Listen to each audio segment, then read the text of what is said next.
Hello, everybody, and welcome back to the Parent Whisperer podcast. I'm Richard Ramos, your host, and today I have a special guest, a new friend that I've met, and I'm excited to share her story with you, or I'm excited for her to share her story with you, but I'm excited to introduce you to her.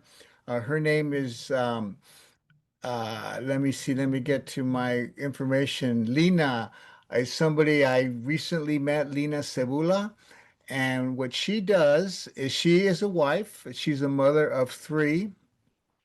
She's a certified Christian leadership coach and founder of Love and Be Loved, a faith-based coaching and wellness platform. And what she does is she helps Christian working moms and all moms, but Christian working moms manage stress so they can respond with grace, strengthen their faith and well being, improve their environment, and leave this is a part I love. I love this leave a legacy of peace for their children. So, what more can we ask for? Lena, thank you for your time. Welcome to the program. Please introduce yourself, tell us your story, and tell us how you came to do the work that you're now doing. Yes, thank you so much, Richard, for actually inviting me for to this platform. It's my honor and privilege to share my story. And honestly, guys, I would never have imagined that after 20 years of silence, this is what I would be doing, and I would be standing on stage in front of hundreds of people, and my story gonna be all over social media, on podcasts, TV, radio. And in the past, I was afraid of judgment and rejection. So I thought my story was of guilt, shame, and condemnation, but Mm. now I know that this is a story of God's salvation, of overcoming adversity, and thriving after trauma. So, and I hope and pray it's gonna serve you and give you hope. So, a little bit about myself. I was born and raised in Ukraine. Well, actually, I was born and raised in USSR, and we resided in Ukraine. So in 91, Ukraine claimed the independence, and I ended up being right in the middle of Ukraine in a Russian city. So now I feel like I'm a person with no country because the Mm. country fell apart, but I came from We Ukraine. adopt, we adopt you. You have a country. Yeah. We Oh, adopt. yeah. Yeah. I'm a child of God. My parents already struggled in their marriage, and they became an alcoholics and lost well-paid job while these countries fall apart. My parents' marriage was falling apart. And at our home, the government turned off the electricity and hot water for outstanding bills, and I was hungry all the time. I was literally starving. And Richard, we talked about little bit before starting the recording when really broke your heart when you went and saw your students' environment. Yes. So this is would really probably traumatize you if you would come to my home because there was no electricity, no hot water, and my home was infested with black mold, cockroaches, mice, and Mm. we really struggle in poverty trying to survive. And we were talking about how much impact this environment create on the kids because of the parents going through this struggle.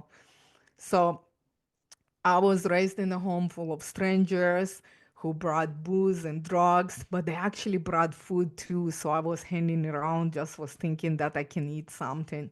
Right. So my parents wasn't protecting me. And nobody really did anything, and I became an easy target for those guys. And I actually was raped and in the basement of our apartment numerous time. So when I thought things couldn't get any worse, 1 month before my 15th birthday, I woke up with severe abdominal pain, and I was scared and confused only to realize that I was actually in labor. So I Mm. didn't know I was pregnant, and I didn't know who her father was. My baby girl died 3 months later from health complications, Oh. and I buried her when I was 15. I Oh my carry her little gosh. casket in a cemetery in my arms. And for the next 20 years, this image has plagued my mind and my soul. I'm so And sorry to hear. I'm so sorry to hear that. absolutely. And it was so heartbreaking. And now I have like goosebumps. Now, when I'm mother with three kids and I have 18-year-old living in my house, so that and now 14-year-old twins gonna be next month. And I'm thinking, so I was that age, in between that teenage years, but nobody came to me in the hospital and offer me condolences Mm, or like any kind of support. I'm thinking therapy. There was like no therapy, but that the point is like young kid, like teenager had a baby, the baby passed away, and nobody cared. Like literally no adult wow. would like, I don't Wow. know, social services, something, do something.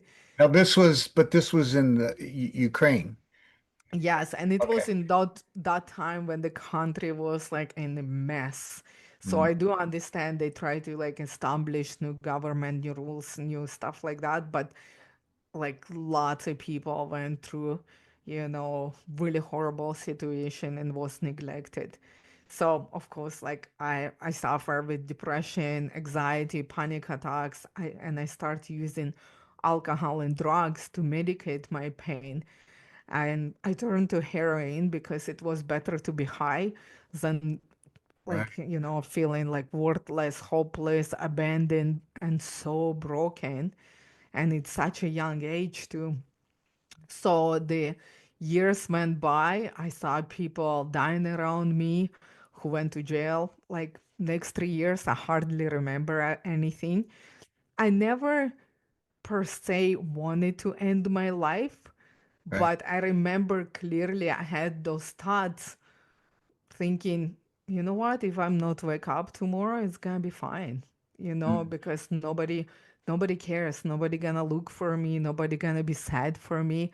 So I thought, it's okay. This is my life. This is my lot. There's nothing more, and it can end, and it's not gonna make any difference. And I knew that it doesn't have no worth, no value, not to me, not to anyone else. mm, So, but then there was a moment when I saw these people just keep dying around me, and I almost have like this awareness and awakening. And I didn't think about that time, but now I'm Christian. I give my life to Christ when I was 31, and I specifically like saw this like, oh, I have this thought in my mind that was saying you've been made for more. And it was so bizarre because, like, wow. what more? I was like street junkie. I was homeless by that time. My parents kicked me out when I was 16. Wow. There was nothing. There was like no dreams or hopes for people like me. So that thought was like so Arawak. I'm thinking, okay, and and with that kind of like came some kind of like desperation and despair, and then this desire to change my life, and I start looking for a change. So, oh my goodness, guys, like literally when I met this lady, I thought it was like this just miracle, She looked like a celebrity. She brought me to her house. She offered me fancy coffee and sweets, and I was so impressed. And she was wealthy and loving and compassionate. And I felt wonderful and safe because for a long time nobody really treated me like a human being. So Wow. that's Yeah. kind of Yeah. like let all my guards down because somebody cared, because that's what I needed. And I didn't know that time that she actually gonna be a villain in my story. She told me that she would be able to find me a job. There Mm. was like not really specific, just a job. So she was so good to me. So without much thoughts, I accepted, eager Of to course. escape. Of course. Of Then course. her team went to work, they cleaned me up, they did my hair, first time in a hair salon. And I was like, oh my gosh, like it was so cool. My life is changing. And there was like this glimpse of hope. And I still was doing heroin, so I was still doing drugs, on heavy drugs. I vaguely remember I report how I got through customs. I'll never know. I just one morning wake up and I hear this prayer, Allahu Akbar, run out. And I was so confused and terrified because I was in a foreign country. Right. Yeah. So Right. yeah, I woke up and I realized that, Yeah. You were with uh, some Muslims, obviously. yeah, and uh, literally it took me a while to realize that this woman sold me into human trafficking. Mm. You know that, and that's often what they do, don't they? They find the vulnerable, they find the broken, they find the needy, and then they just bless you with the, or not bless you, but give you and be, hey, I'm here for you. And they just really manipulate people like that. This has Yes, happened Richard. so much. By the way, I wanted to ask you before you continue, do you know a woman named Juliet Engel? I don't think so. Her book, Angels Over Moscow? And no, I No. don't think so. Oh, she has a very similar but Hmm, even terrible story of being a human trafficker, etc. But she also created a organization in Russia, in Moscow, where she was saving young women like that's yourself. So I beautiful. just thought maybe you had heard of her. Yeah. She has a Yeah, thank powerful, you for very, sharing. very powerful story. You probably, if you read it, you would relate to it. Yeah, I would definitely check it out.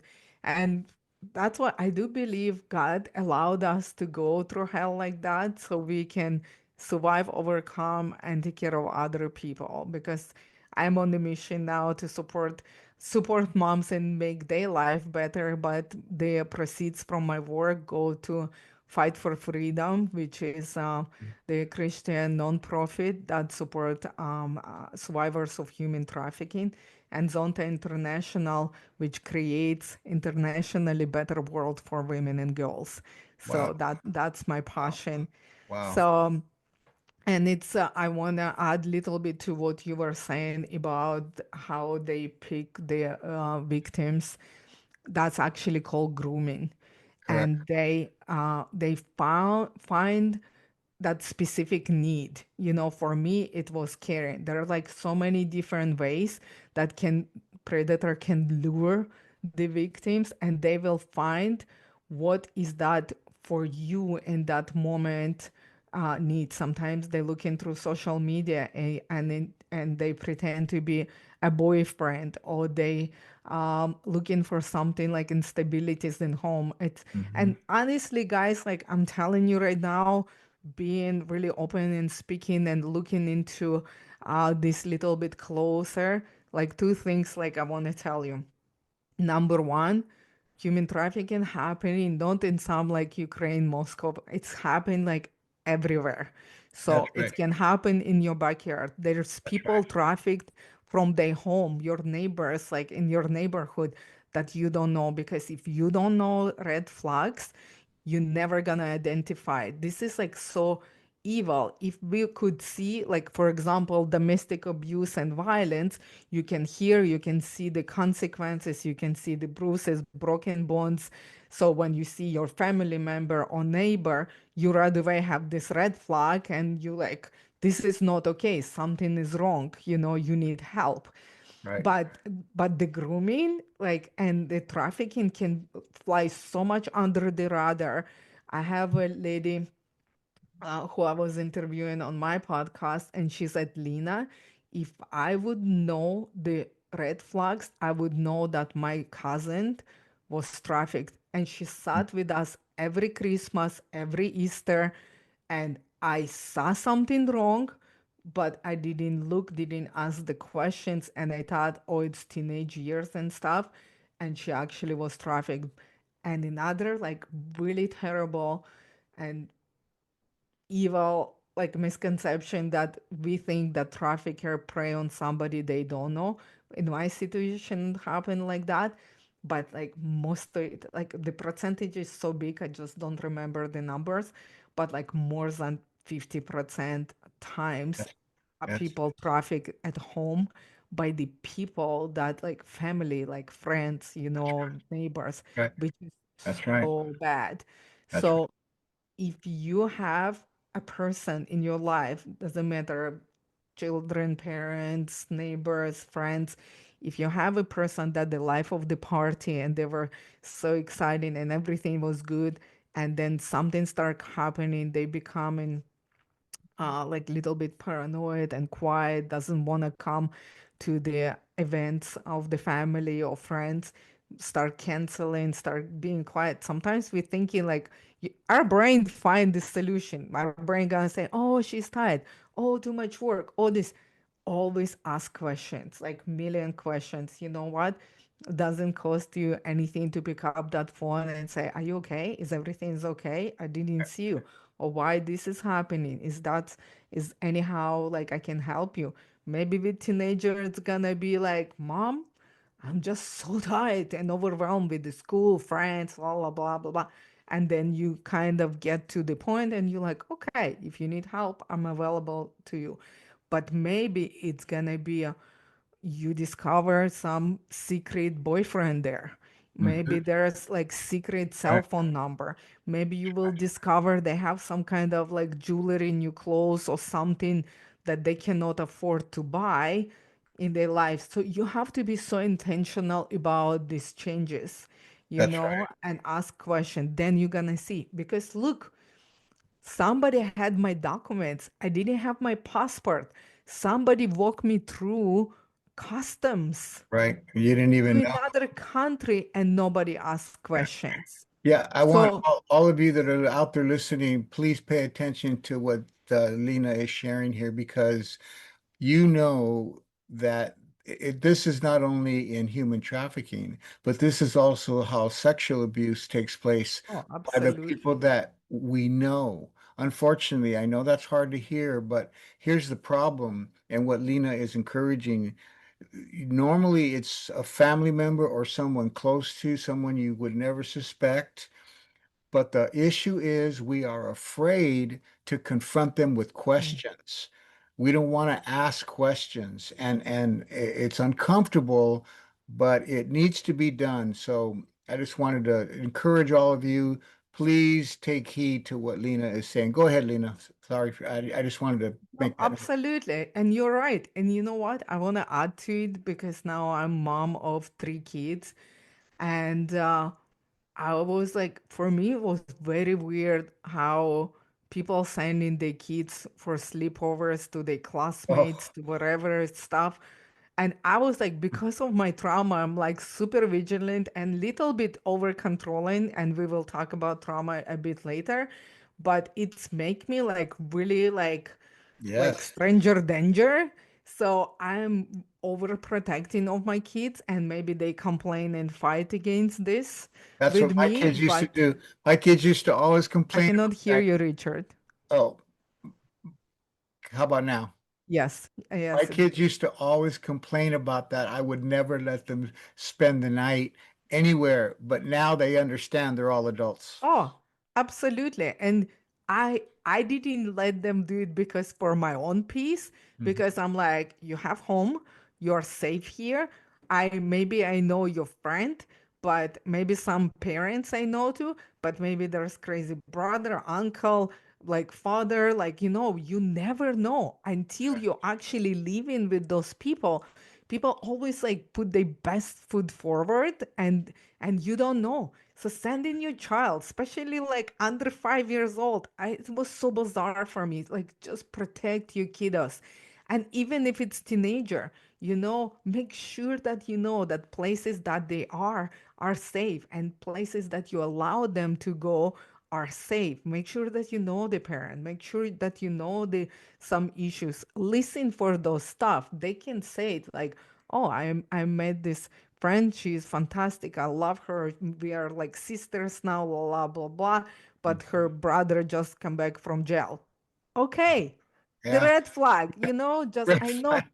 sometimes we are so busy and like I'm not against sleepovers. Listen, you have like family, there's like lots of wonderful people that you can create the memories. If it's possible, be with them, be with the family. I love those, when my husband comes with my kids, with the family that we like, with the kids, and it's beautiful. So I'm not talking about just like, nobody can get anything, but just use that wisdom and discernment, because one wrong time will change your child and Mm. your life forever. So I strongly believe better safe than sorry. Man, it's so much easier to prevent trafficking, sexual abuse, domestic abuse, whatever it is. It's so easier to do that than recover the person's life Mm. after events like that. It And takes lots of time, lots of faith, how did you lots of time. Yeah. tell us, Lena? Go there with yourself. How did you get out? And what is it? I know the process that you're talking about for you. How was that when you finally were able to escape? Is that the right word? I don't know. Yes, absolutely. Well, I finished the story so we can get full scope, because it's gonna get worse until it's get better, okay? So now I'm 18 years old. I'm in Egypt. I find out that we're in Cairo, Egypt, and then they brought us. Actually, there's like whole story. If you guys want to read my book, it's called Miraculous: My Journey from Hell to Heaven. I explain there's in details how like they forced us under the barbed wire through the desert, and they brought us into Israel illegally, and then uh, they sold us to different brothels.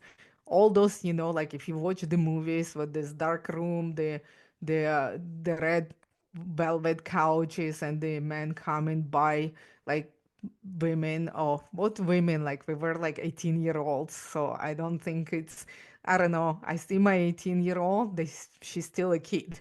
No matter where you grow Yes. up, I Yes. don't think like 18 counts as an adult. So yeah, and they pick each girl, and it was very important what brothel you end up in, because the girls who came with me, they went missing, they died, overdose, raped, killed, like all that stuff. So I actually end up in a family business, and I end up having a bodyguard, Mm. so I could not be like abused. But it's kind of like, now I'm thinking like it's still kind of safety point, because nobody could rape me, kill me, and they have to pay. So the craziest part, that my bodyguard, that's who shared the gospel and Wow. the love of God with me. And it's so interesting, because like if you're Christian and you're thinking like, oh my gosh, like God cannot use me where I am and all that stuff. I cannot share my testimony, because that's what attracted me to this gentleman who talking about God, because I'm like, he was so weird. He was just don't fit into that environment. And then you ask like, oh, how's God bring the Christian man in the brothel? Listen, that was like his story, like was amazing. Like he couldn't find a job. He came with his wife, and his wife, because she was Jewish, she got like all the job promotions and stuff. And he's like, I cannot even find a job. It's so ridiculous. And that's only was one job available. So he Mm. went there to Yeah. support the family. But Right. in that, he's like was sharing the gospel. And later on, this is what gonna bring me to Christ, which is like mind blowing. But He was there for you. yeah, like I always think like I have like goosebumps. So what happened is after he sharing the story, he gave me like kids Bible. I never read it, but was cool how he spoke about God, and that's what really was very interesting, because this guy was the same talking to the girls, to the drunk customers, to the bosses. He was like kind of like the same, and he had this crazy joy. I'm like, what are you smoking, dude? Because like you are very unique human being. You are like, I never met men like that. Men in my life was drunk, aggressive, vulgar, Hmm. this masculine, crazy people. And he was just like kind. Like I up to that point at 18-year-old, like I didn't know what kind was. So I couldn't like figure out what is about him.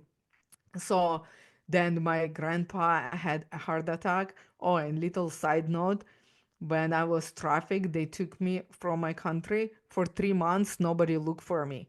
So if I would Wow. die, Wow. like that Nobody. time, like Yeah. in the desert, nobody would care. So I actually, after 3 months, they allowed me to go home because they already established that I'm not gonna run. But I'm like, run where? Back home? Yeah. Like, Exactly. like Yeah. there's like nothing. So so something like what is that saying? From two evil, pick one evil from two Yeah. evils, or something like that. I'm like, The okay, lesser of two evils. yeah, something like that.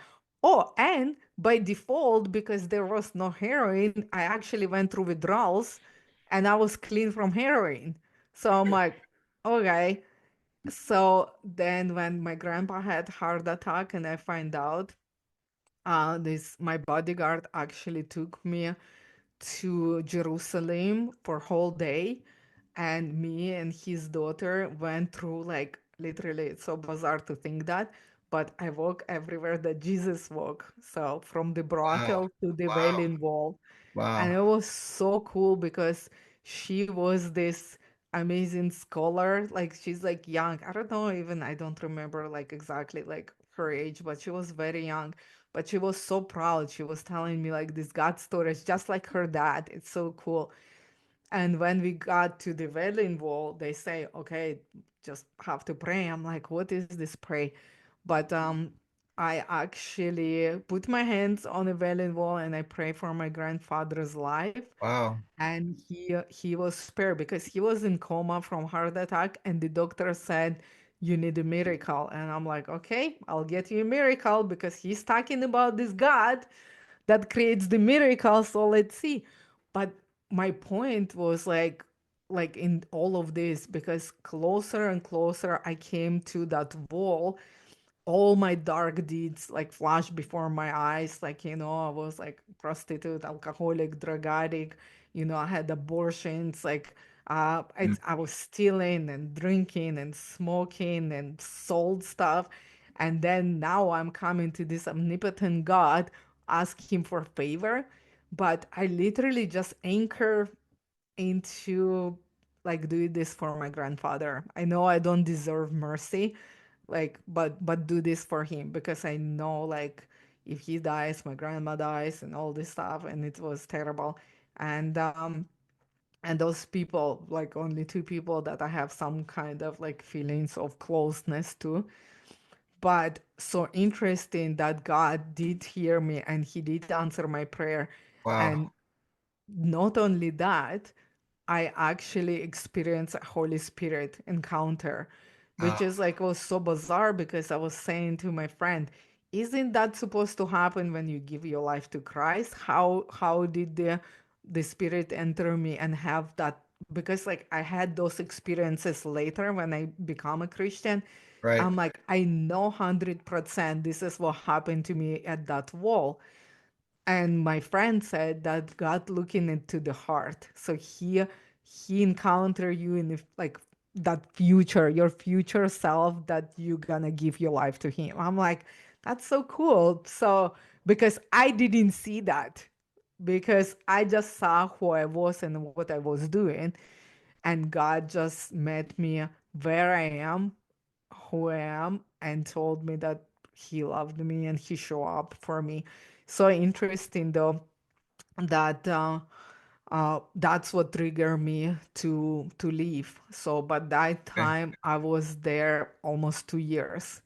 Wow. So, Mm. so I and then another thing, like most cases, you never leave this kind of situation alive unless you have been rescued. But again, like almost like 2 years later, they just set me free and I allowed to go back, which is unheard of. I come back to Ukraine, And my trusted aunt, who I was sending some money, I was thinking I'm gonna start a new life. I'm gonna buy the apartment, try to have a normal work, try to figure out this life. And she stole all my money and spent it. And the guy who was like Wow. my another bodyguard, who was like a brother to me, he said to me like they will search you and put you in jail because you don't have a stamp in your passport that they're gonna know Mm. at customs that you here illegally, so they're gonna take all your possessions and all that stuff. So I left him all the jewelry, all the like stuff that I accumulated there. I left him because he promised to send it to me. So he stole everything. So I Yeah. came like with nothing again. Wow. But before that, you know what, like what crazy, Richard? They saw my passport. They saw that there's missing, like there's like 2 years, like almost like this difference in the dates. And they just look at each other. I remember this like two young officers. And I just saw this like almost smug, this look, and they like look at each other and like wink to each other. Like I know that they know. I Yes. like 100% I knew Yeah. in that moment. And Yes. I have like panic attack. I'm like, this is the time they're gonna arrest me, put me in jail, and do all this stuff. But I was going home, so they're like, just go. And they just Wow. send me on my Again, way. again, the grace of God showed up in your life again. Absolutely. So I came home and I was so heartbroken because I had so much difficulty to trust people. These two people I trusted that I that never gonna do this to me, which is so bizarre after the life I live. Like I should know better.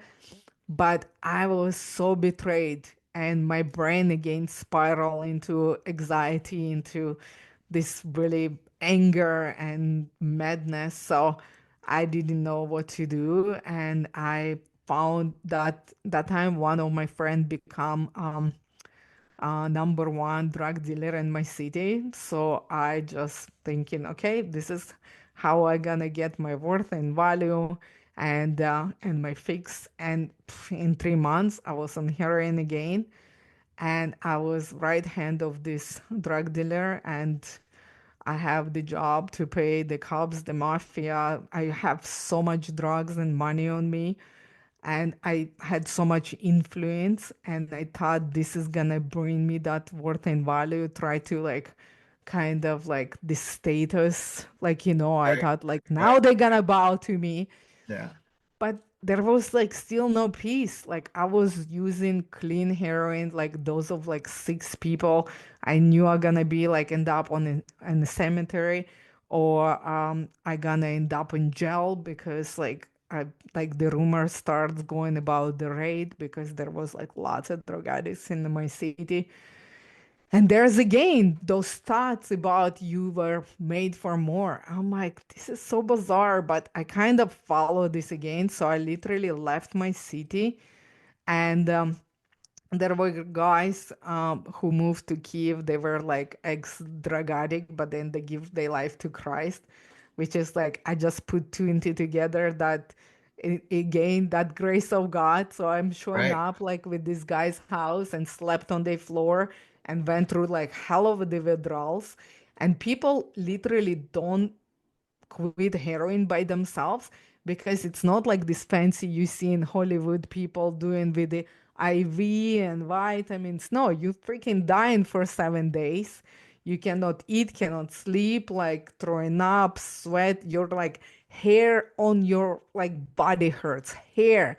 And usually what happened that like heart just cannot take it. Usually like you have like brain heart like damage and you just die.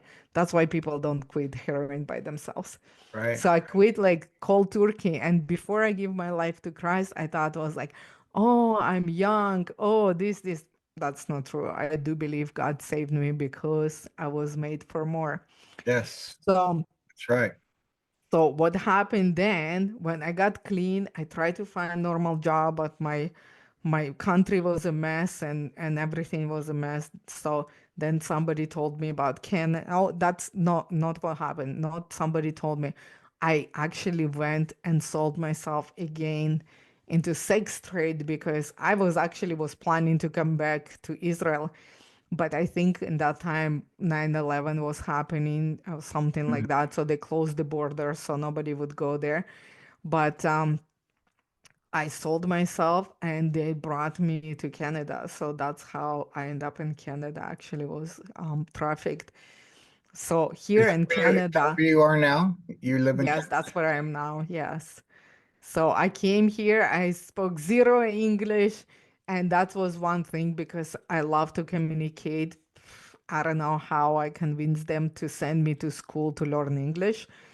And that's where I've learned about the um, like rules, regulation, police, and all that stuff. And because I don't trust them, but here people like newcomers were like talking about this resource, so I actually took a risk and I ran away.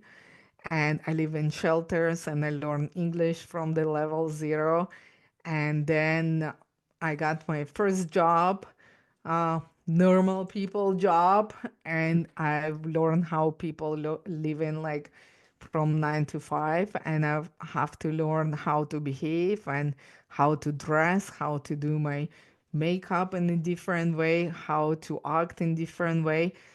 But right, oh, and God led me into cosmetology course. So I finished that and I became a hairstylist. Later on, opened my hair salon. I'm still working as a hairstylist part-time because I love making women beautiful and confident in the way I look.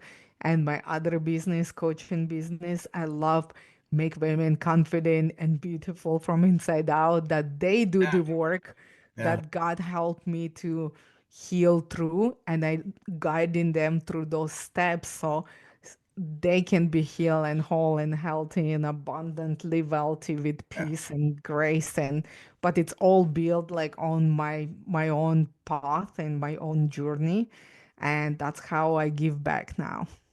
Well, Lena, you have a fantastic story.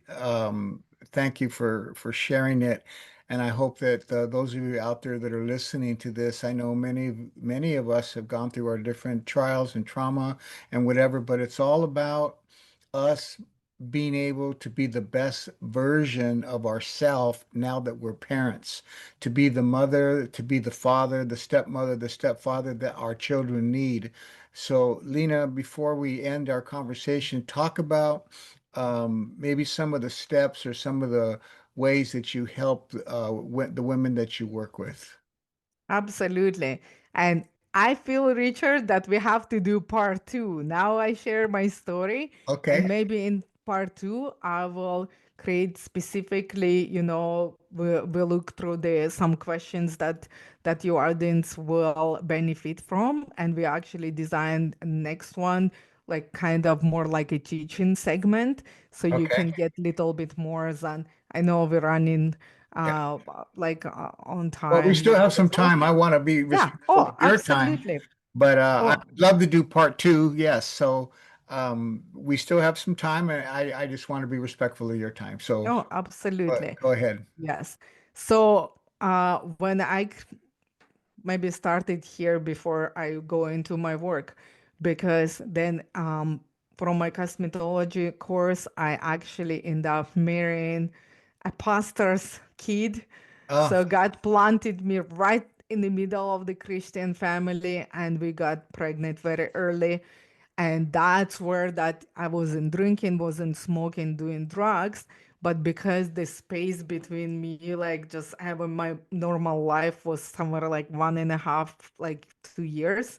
So what was interesting, though, I tried to be good wife and a mother, but my mind was tormenting me all this past of like feeling not worthy of being wife and a mother after everything I've seen, I've done. That time, what is like 20 years ago, we didn't talk about PTSD.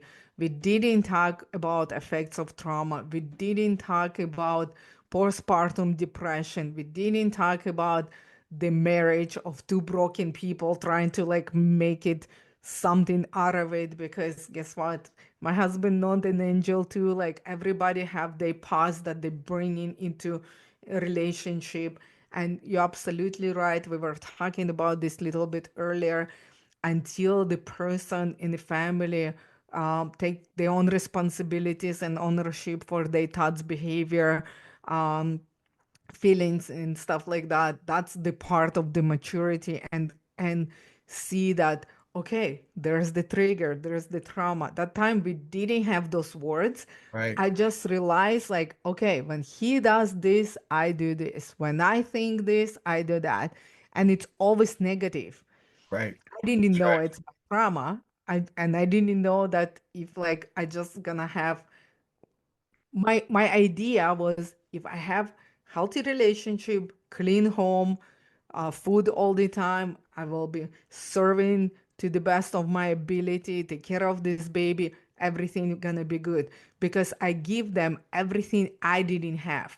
And Right. I thought this is will solve the problem, but it's almost external, That's until right. I realize stuff triggers me, my behavior. Like I'm getting angry because I get scared when like there's dark and my husband's still not home. I have like panic attack. I Mm. cannot go outside in the dark. Or like when my daughter had high fever, I literally Mm. saw this little casket that I was carried to the cemetery, Oh and yeah. I heard the voices like, did baby gonna die? You gonna end up on drugs? He will kick you out because you're worthless and useless mother. And I didn't have any support at the time. His family live in US. Like my family never had support, so I didn't know about the moms groups or anyone. There was like no social media, no any moms groups that I can learn about, that what I feeling is normal. I just have to have that process to actually have this awareness, and actually take the action for that too. But first thing that would happen that make an amazing shift and transformation in me, it's when his family invited me to go to church with them, and when my daughter was 4 year old, I give Mm. my life to Christ. Wow. So Wow. Yeah. that was like huge identity shift into who I am. Who I you don't are. have to be like Right. worthy or deserving his love. He just give it to me freely just because he loves me. Right. And it's like was like huge transformation in me, because nobody give me anything without wanting anything in return. There's like were never free gift. So I got salvation. And then my husband said to me this phrase. He said to me, Lena, you are a good mom, but you are not in control of life and death. God is. So you have this child, you have to do what you can, and the rest of it you cannot think of, because you still, whatever it's happened, gonna happen, doesn't matter what you're gonna do. And it's kind of like give me so much freedom. That time, like I didn't have as much faith. I just have this belief that like, wow, okay, so God's love me and he gonna take care of it. And if it's his will, this is gonna be his will and kind of on him. And my husband not gonna kick me out if something happened, because he knows that I do my best.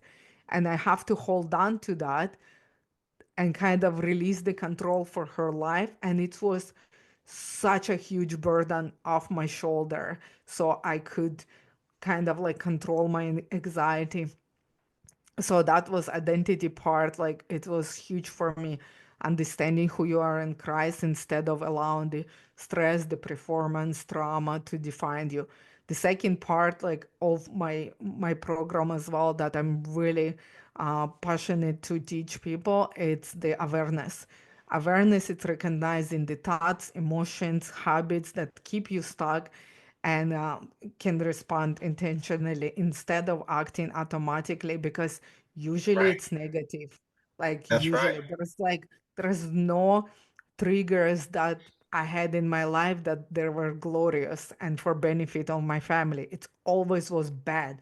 And triggers like usually come with the fear, with being running on empty, not to taking care of like your wellness as well, which is really passionate to talk about the strategies, the faith center and identity, but it's always like about well-being, to concentrate on your emotional wellness, mental health, physical health, they all, and spiritual health, they also intertwine. So you That's need right. to like make sure that you paying attention. You don't have to be perfect, but sometimes when you have that, I'm working through different exercises that the ladies can look at it and say, "Oh, okay, now I understand," and Right. then we decide what we can do about it. And the third one, excuse me, the third one is action, because I do believe God, delegate for us to like make the moves. That's God right. loves when we're Yes. actually moving, because you can see like, okay, this is triggers me, but okay, God, fix me, heal me, Yeah. move me, do Doesn't something to me. doesn't work. I'm waiting. Yeah. Come on, I want to be healed. You want me to be healed? Come on, let's go. Because I do believe God delegate the stuff that we're trying to delegate to Him, you know? And it's really, we need to take practical biblical steps every day that build healthier habits, stronger relationship, and lasting peace. But sometimes like it gets very overwhelming. It took me, guys, almost 20 years. This is like my life in 20 years. What I do through my coaching, I try to get you to that faster, better, because I do believe when we surround ourselves with people who can offer the support, it can really shorten in the time. I'm not saying that it's gonna happen for you like that, because like everyone is different, but I know like with the consistency and support with someone who's number one went through, and I believe I'm victorious. I'm not saying that I'm done.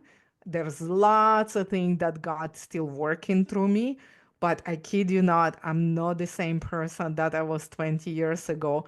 I'm very stable. And literally, I tell you honestly, and it's funny because I was talking to my 18-year-old about it, and she was so upset. And she's like, "Why life have to be so hard?"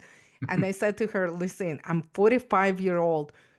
Last year I have complete breakthrough, and this year, like, and by the way, I took so many coaching, therapy, psychotherapists, nutritionists, health coaches, life coaching. Was my life, because I want to be better for myself, for my family. I want to create better environment.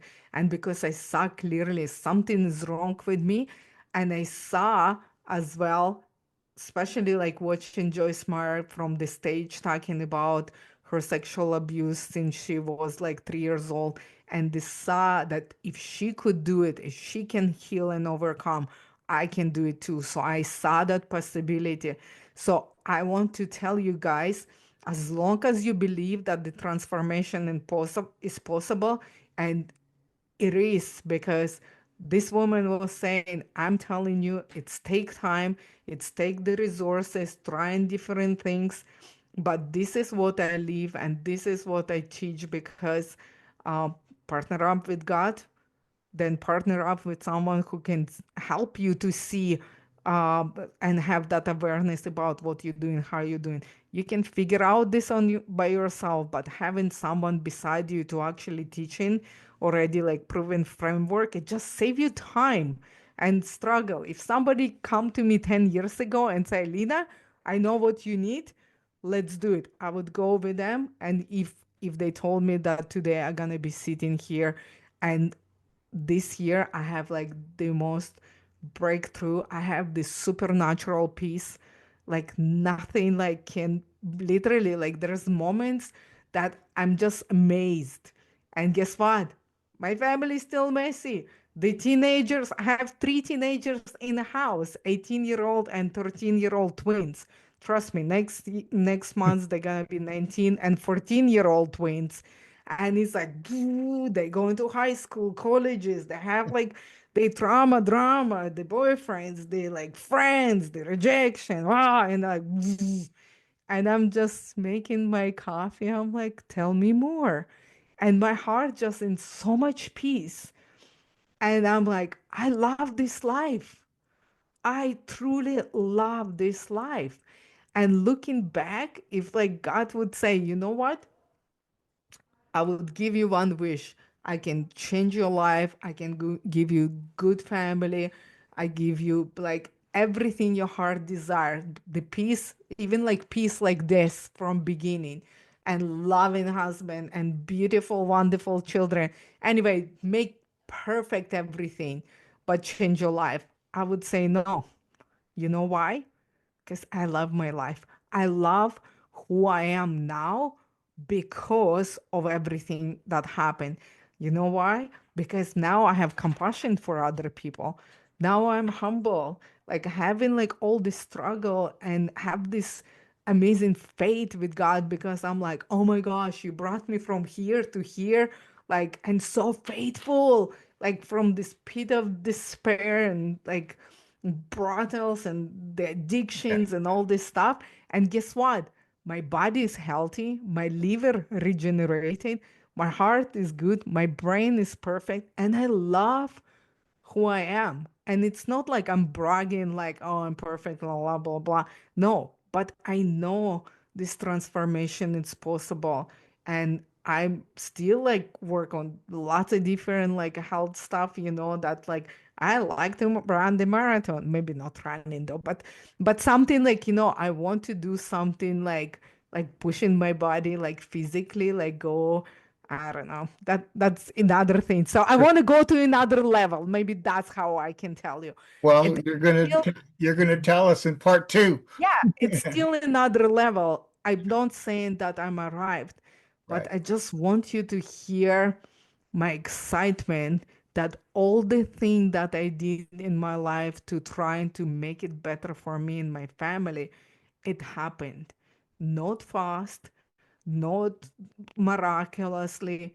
It was through trying things, like looking at it, like identifying stuff, doing mistakes, come back and all this stuff. I rebuilt relationship with my husband, with my family, and there was a moment that everything was like hanging by a thread, like literally by the thread called Jesus Christ, because God just keeps saying to me like, do not leave. It's like you have to stay. And it's interesting though, because this is from the beginning was like my number one thing, like to escape, like when it's getting hard, when it's too much and stuff. And he's like, oh, you have to stay, you have to stay, you have to trust in me. I will love you, you will love them. And I'm like, I don't have it. He's like, I will love you, you will love them. And that's what happened through all these years. He was so faithful to me. So whatever I would give to other people, he loves me. So I able to give everyone else. Well, everybody, there you have it. And we certainly will want to have Lena back so we can have a part two. But what would really help me and help us in the work we do would be if you would like this video, if you would share this video with so many of the people that you know will be encouraged by her story. And if you leave a review, ask questions that we can ask next time, I would really appreciate that. You've been listening to the Parent Whisperer podcast. I'm Richard Ramos. Remember, you can go to my website, richardrramos.com. My books are there, free resources are there, free chapters from my books are there, and my online course, Parents on a Mission. If you do not have a Parents on a Mission class that you can attend in your city, you can go to my website and the online course is there. And all of this is to just support you and encourage you and inspire you, as I'm sure that you are now that you've heard Lena. And I leave you with the same thing I always leave you with. Parents on a Mission is not for bad parents. It is for good parents who want to get better. Thanks for listening. Lena, thank you for your time. And we'll see all of you guys next time.